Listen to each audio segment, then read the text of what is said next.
अस्सलाम वालेकुम। एक और न्यू वीडियो में आप सबको खुशामदीद। उम्मीद है आप सब खैरियत से होंगे, ठीक होंगे।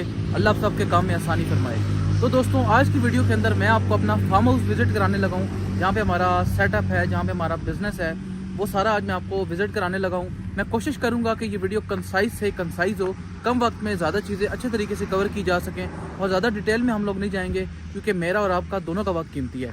तो चलिए शुरू करते हैं। तो चलिए दोस्तों, अंदर चलते हैं। सबसे पहले आपको मेन एंट्रेंस पे ये ऑफिस मिलेगा। अब ये किस चीज़ का ऑफिस है, ये आपको आगे चल के मैं बताता हूँ। इस ऑफिस की 3 मेन एंट्रेंसेस हैं। 2 एंट्रेंस फ्रंट पे हैं और एक जो एंट्रेंस है वो ये साइड पे लगी हुई है। थोड़ा सा आगे जाएं तो लेफ्ट साइड पे इसी ऑफिस के साथ हमारे पास एक सिटिंग एरिया बना हुआ है। ये बेसिकली एक पुराना बिजनेस था और ये सारा उसी का सेटअप है। वो वहाँ पे उसका मेन ऑफिस बना हुआ है और ये उसका सारा का सारा सेटअप है। ये किचन था और ये सारा का सारा सिटिंग एरिया था। लेकिन वक्त के साथ साथ आपको पता है हर चीज़ गल सड़ जाती है, तो इसके छत की अभी फ़िलहाल आप लोग कंडीशन देख सकते हो। ये भी हम लोग इसी साल इंशाल्लाह मेंटेन करेंगे और इसको एक नई शक्ल देंगे। वैसे पहली नज़र पे देखने पे आपको ये घोड़ों के बांधने की कुछ जगह लग रही होगी, जैसे अर्तुगरुल गाजी में एक सीन होता था जहाँ पे घोड़े बांधे होते थे उन्होंने। तो ये कुछ उस तरह का सेटअप बना हुआ है, लेकिन ये घोड़े बांधने की जगह नहीं है, ये बैठने की जगह है। अभी हम चलते हैं इस सेटअप के अंदर। ये स्पोर्ट्स का सेटअप है और यहाँ पे पिच बनेगी। अब यहाँ पे पिच कौन सी बनेगी, तो यहाँ पे हमारे पास 3 आइडियाज़ हैं। सबसे पहले हमारे पास स्पोर्ट्स की पिच में आता है फुटबॉल की पिच, दूसरी क्रिकेट की पिच है और तीसरी हॉकी की पिच है। और ये जो तीनों ही स्पोर्ट्स की गेम्स हैं, इन तीनों के लिए ये जगह सुटेबल है। और ये सारा का सारा सेटअप अभी अंडर कंस्ट्रक्शन है, लेकिन इंशाल्लाह ईद पे इसकी ओपनिंग हो जाएगी। अभी ये सेटअप आपको देखने में काफ़ी ज़्यादा रफ लग रहा होगा, लेकिन इंशाल्लाह जब ये कम्प्लीट होगा तब आपको इसका असल चेहरा नजर आएगा। अभी दोस्तों, यहाँ पे जो चीज़ें रहती हैं वो मैं आपको मोटी मोटी बता देता हूँ। बाकी जो छोटी मोटी चीज़ें हैं उनकी ज़रूरत तब पड़ती है जब काम चलता है। तो सबसे पहले तो यहाँ पे एक कारपेट डलेगा, जो कि ग्रीन कलर का ग्रास कारपेट होता है। उसी के साथ साथ यहाँ पे बड़े बड़े पोल्स लगेंगे जिनके ऊपर लाइट्स लगेंगी, ताकि रात को भी यहाँ पे खेला जा सके। उसी के साथ साथ पोल्स के दरमियान यहाँ पे बड़ा सा नेट लगाया जाएगा। सारा का सारा इस एरिया को नेट से कवर किया जाएगा और गेम से रिलेटेड जरूरत की हर चीज यहाँ पे होगी। ये तो था दोस्तों इस सेटअप का एक ब्रीफ इंट्रोडक्शन, लेकिन इस सेटअप का सही चेहरा आपको ईद पे देखने को मिलेगा। अब हम आपको विजिट कराते हैं वो वाला बिजनेस जिसका ये वाला ऑफिस है और फिलहाल बंद पड़ा हुआ है। ये एक बड़ा सा हॉल है और इसके अंदर कुछ मशीनरीज लगी हुई है।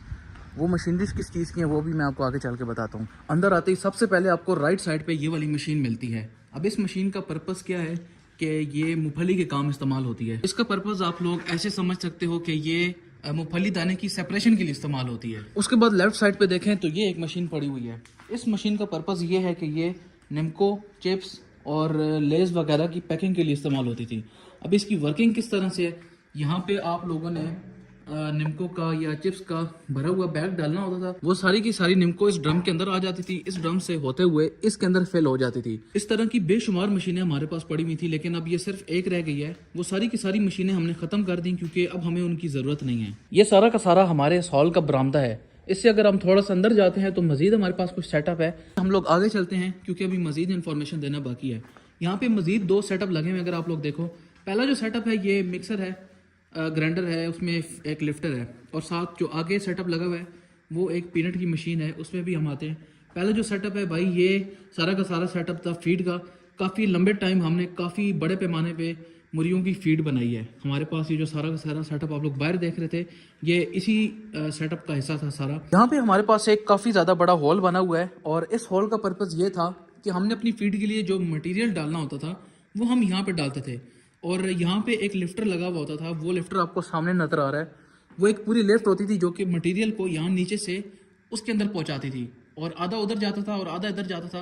मुझे अब इसकी वर्किंग भूल गई है क्योंकि उसको छोड़े हुए भी तकरीबन कुछ 10 साल हो गए हैं। तीसरा जो सेटअप है वो है पीनट मशीन का। यहाँ पे हमारे पास एक बहुत बड़ी मशीन लगी हुई है और ये हमारा सबसे पहला सेटअप है। जब से हमने शुरुआत की थी इस पूरे फार्म हाउस की, ये हमने पहला सेटअप यहाँ पे लगाया था और इसको लगे हुए काफ़ी टाइम हो गया है। तकरीबन 20 साल से ये सिर्फ बंद पड़ा हुआ है। 20 साल से पहले ये चल रहा है, तकरीबन 19 साल की बात है। ये बिजनेस भी बहुत अच्छा चला था और अपने दौर में ये अरूज पर था, लेकिन इसको बंद इसलिए करना पड़ा क्योंकि उस दौर में जो दाना था वो इंडिया से आना शुरू हो गया था, तो यहाँ के दाने की कोई वैल्यू रही नहीं। हमारी हुकूमत ने साथ नहीं दिया, तो जो बिजनेस था उसमें लॉस होना शुरू हो गया, तो इसलिए फिर इसको बंद करना पड़ा। लेकिन इंशाल्लाह अगर अल्लाह ताला ने मौका दिया तो एक दफ़ा फिर से इस बिजनेस को खड़ा करेंगे। अच्छा, ये भी एक छोटी सी मशीनरी पड़ी हुई है, लेकिन ये इसी का हिस्सा है, तो ये मुझे याद नहीं इसका पर्पस क्या था। आज से ऑलमोस्ट 5-6 साल पहले जब रैबिट फार्मिंग का कॉन्सेप्ट भी नहीं था, तब हम लोगों ने रैबिट फार्मिंग स्टार्ट भी की थी और रैबिट फीड बनाई भी थी इस सेटअप को यूटिलाइज करते हुए। ये था एक छोटा सा सेटअप टूर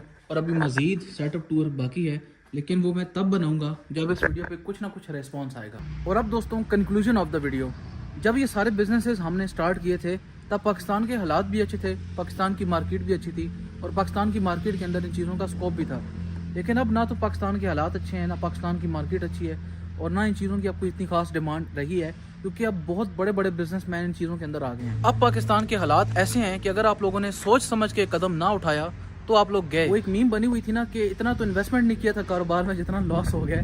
तो अब पाकिस्तान के हालात ये हैं कि अगर आप लोगों ने सही प्लानिंग ना की तो जितनी आप लोगों ने इन्वेस्टमेंट की होगी उससे ज़्यादा नुकसान हो भी जाएगा। इसलिए लोगों की बातों में आके कभी भी आप लोगों ने बिजनेस स्टार्ट नहीं करना, खुद से पहले रिसर्च करनी है। अगर आपको ठीक लगे आपकी इन्वेस्टमेंट इतनी है कि वो बिजनेस चल सकता है तो फिर आप लोगों ने उस बिजनेस पे रिसर्च करनी है और फिर उसको चलाना है। और बिजनेस स्टार्ट करने के बाद फिर हिम्मत और हौसला भी रखना है। ऐसा नहीं है कि आज आप लोगों ने करोड़ों रुपए लगा दिए और आप कहोगे कल अरबों रुपए आ जाएंगे, ऐसा कभी नहीं होता। सालों आप लोगों को इंतजार करना पड़ता है।